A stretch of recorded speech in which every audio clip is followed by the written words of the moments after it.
Well, welcome back. Welcome back to the How Would You Do It caper. It's like as the stomach turns. Guess what? I got some real interesting comments and ideas. It really excites me. You know, uh,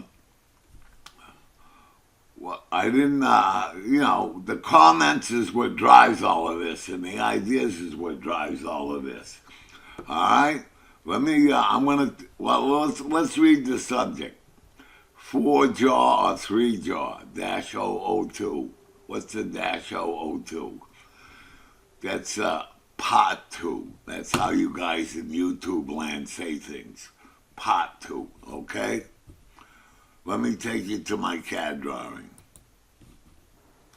All right. Here's where we left off. All right. Two round, well, actually four round parts, four tops, four bottoms, right? Everything concentric, all lathe work. You understand? And I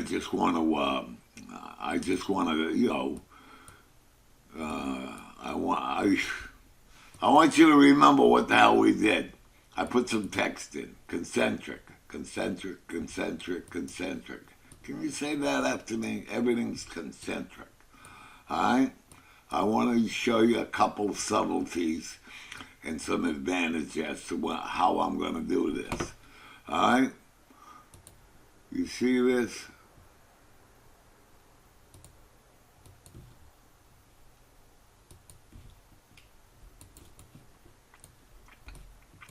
See these two annular grooves? The grooves in the back of the top piece and the grooves in the back of the bottom piece. Identical. Same diameter, same width, same everything. Let me just connect the whole thing for you.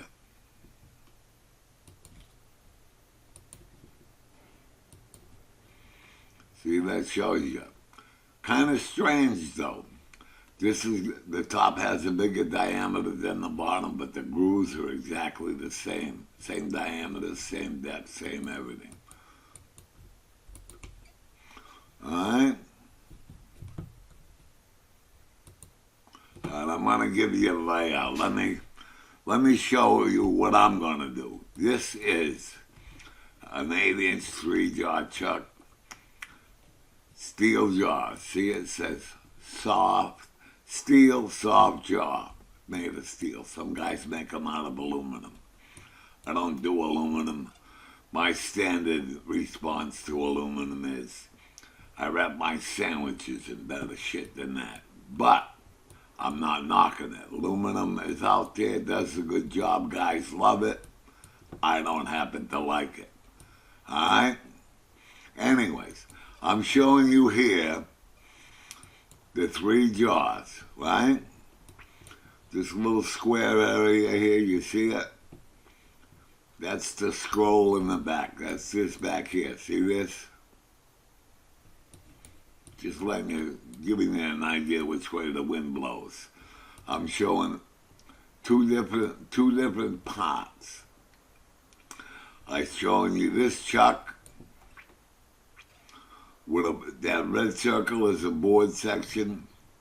I'm showing you the same chuck below it. The red section is a board section. The red lines are a board section. What's the difference?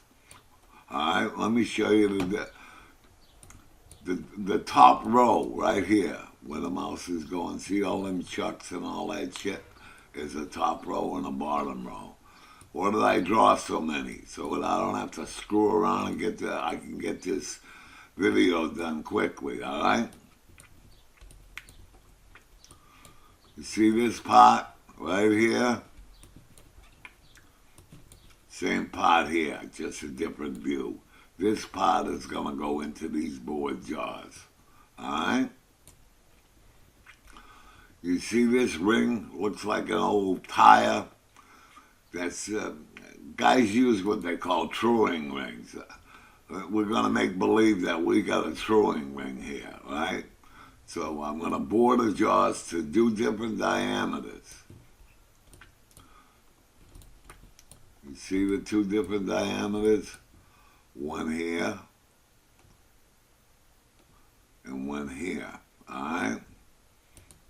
I'm going to show you how I'm gonna preload the jaws.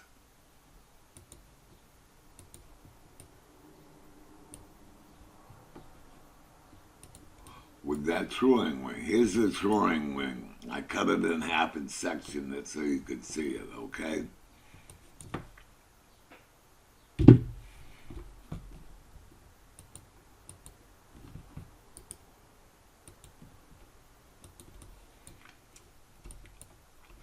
This is what you do when you board jaws. You guys know this shit, but if you don't, you're gonna know it now. What I do is I preload the jaws to take any potential spring out of the jaws. Put the ring in there, clamp down on it, right? You know, to about the same pressure as you would when you clamping a piece in there, right? And then I bore these two jaws. You see, I bore this, Jesus Christ. I bore this diameter, face it off, bore this diameter, face it off, obviously, all right? Now, let me get this out of the way. Once the jaws are bored, all in the same setting. So when you tighten a scroll on a small piece, it'll be in the same position as on the tall piece. Let me go down here, just to emphasize that. See, this is the same set of jaws. This diameter here is to take the top piece, which is bigger.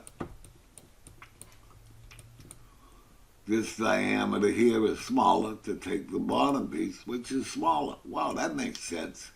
Boy, am I hitting them out of the park today. All right? Okay, now what I'm going to do, I'm going to put this piece in there, in the soft jaws, all right?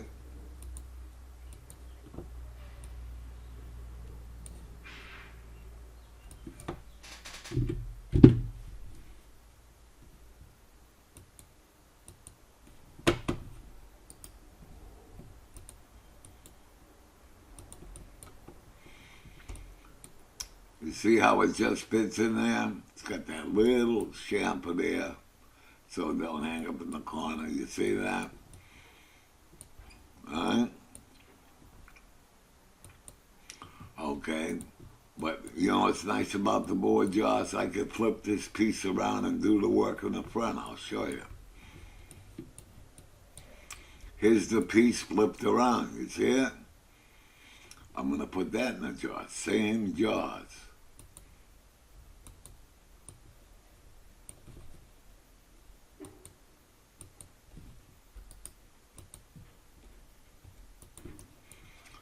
So no matter what you do, them jaws, you don't have to flip it around, indicate it in the board jaw chuck, do all that bullshit. Plus you got four of these critters. You know what I mean? It's a real time saver. And one thing is, when you flip it around, it'll run true. All right? Same thing with it, this side. You see it? I'll do the same bullshit.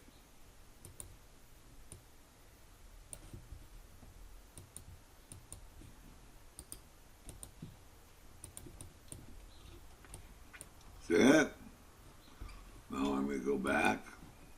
I'll go to the other one. I got it flipped around. You see it?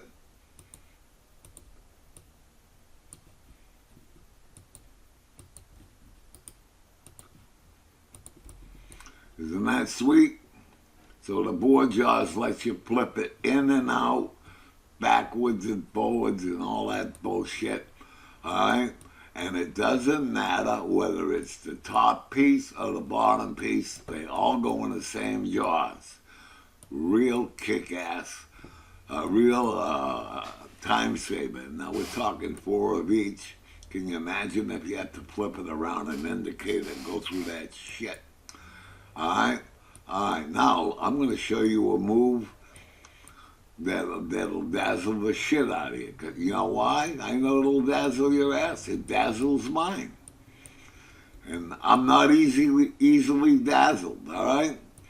All right, well, I'm going to put this small diameter bottom piece in there and cut that groove, okay?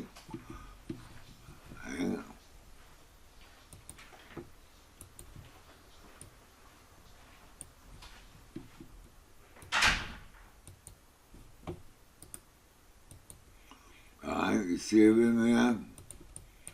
See this annular groove? That's a tool bit that's going to go in there and cut that groove.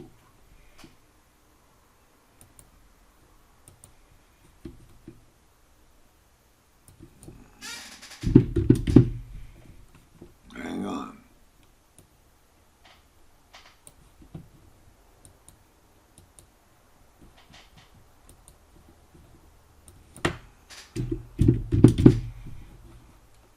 Let me blow it up so you can see it.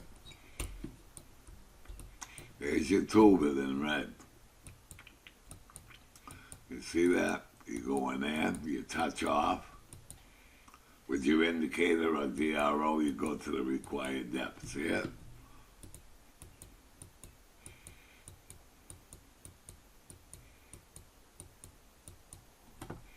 Alright, but now, you don't have to set this up 4, 5, 6 times. One setup with them jaws. Now you can put the top jaw in. Hang on, I'm going down here. In the same set of jaws, you do the same thing. One setup with that tool bit, and you can take bottoms and tops and do it in one setup. That tool bit is going to stay in the same position. Let's do it again.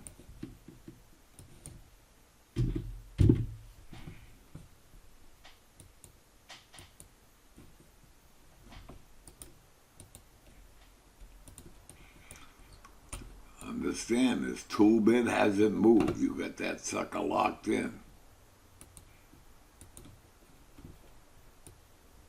Same bullshit.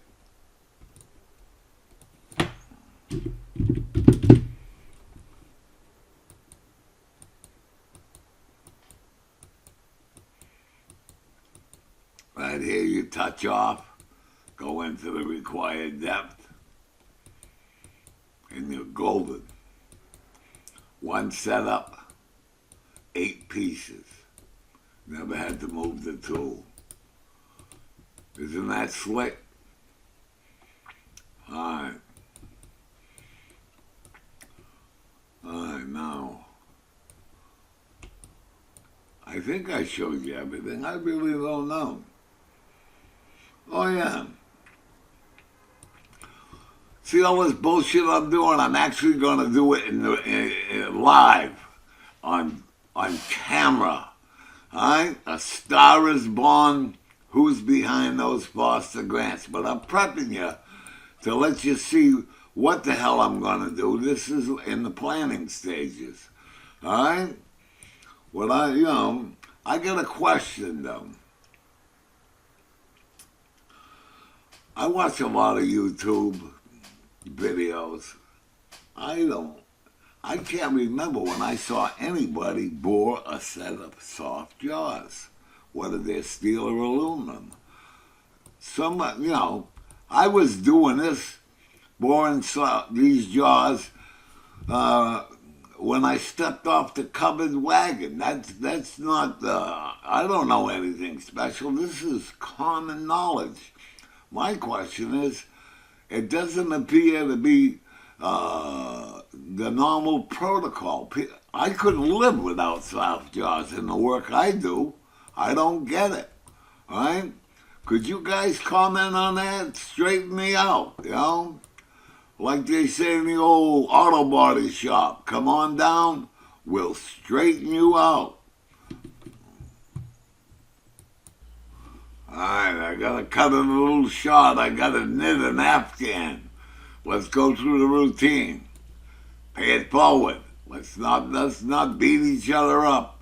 You know the routine. Alright? Hang on. Thanks for watching. I want them comments. You don't comment, I'll go down there and tap dance on your head.